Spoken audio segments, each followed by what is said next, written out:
You have to recognize opportunities, and you have to recognize people that are capable and ambitious.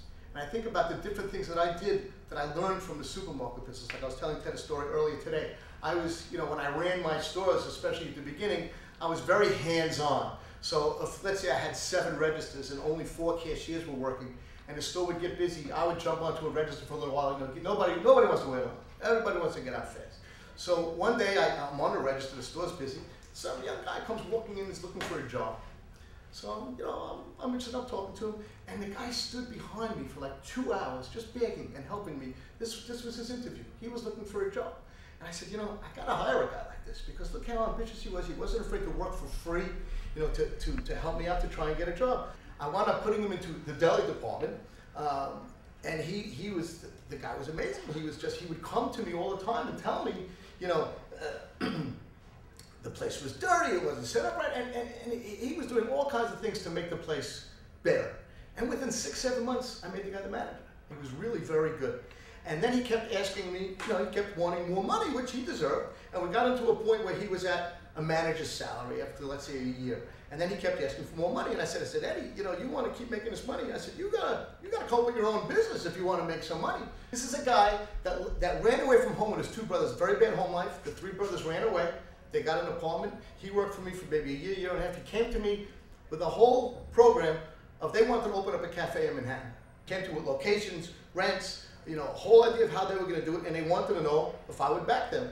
I wound up going into business with the 3 brothers. I backed them. We opened up a place called the Fountainhead Cafe on 2nd Avenue between 23rd and 24th Street. And I was in business with them for about 5 years in this cafe, and the cafe did very, very well. I'm friends with him to this day. This is like 20-some-odd years ago. And he and I and his brothers ran a cafe. Actually, they ran it. I was just a partner, and they wound up buying me out.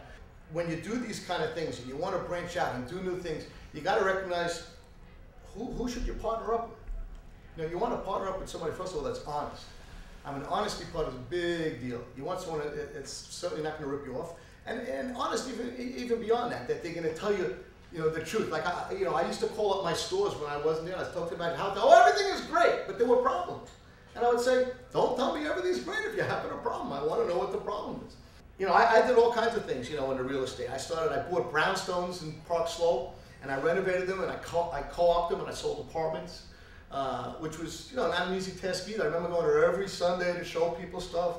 Well, as my wife would say, I was kissing babies and shaking hands like a politician, to try and convince these people this is the best apartment. You have to have a passion for something. And if you have a passion for something, do it. Go after it. If your passion is cooking, try and open a restaurant. If your passion is sports, try and you're good at it, try and do sports. The passion is what'll keep you going, what'll help you be an entrepreneur. Because if you're going to try and do something that you don't like, it's going to be very hard to continue along with it.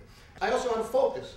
I wanted to buy retail properties, because if you buy properties with apartments, it's a lot more maintenance. If you buy a retail property, you could buy it, and then you sign a long lease with someone, and you do what you call a triple net lease. Anybody have any idea what a triple net lease is?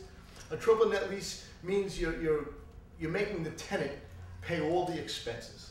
In other words, the tenant rents the store, he also pays the real estate taxes, he pays the maintenance, he fixes the roof, he fixes the sidewalk, and you rent it out to someone that's capable of running it well. You kind of rent it to them, and you walk away to a large extent and let them run it on a triple net lease.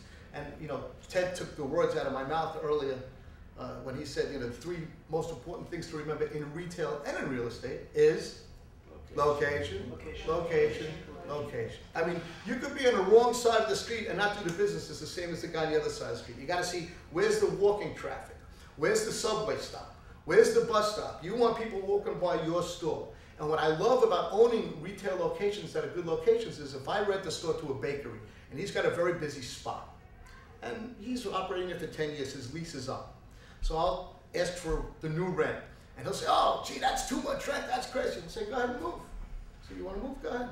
They don't want to move. They've established themselves in this high traffic spot, and they want people to keep walking there. You can move 3 stores over across the street, could kill your business.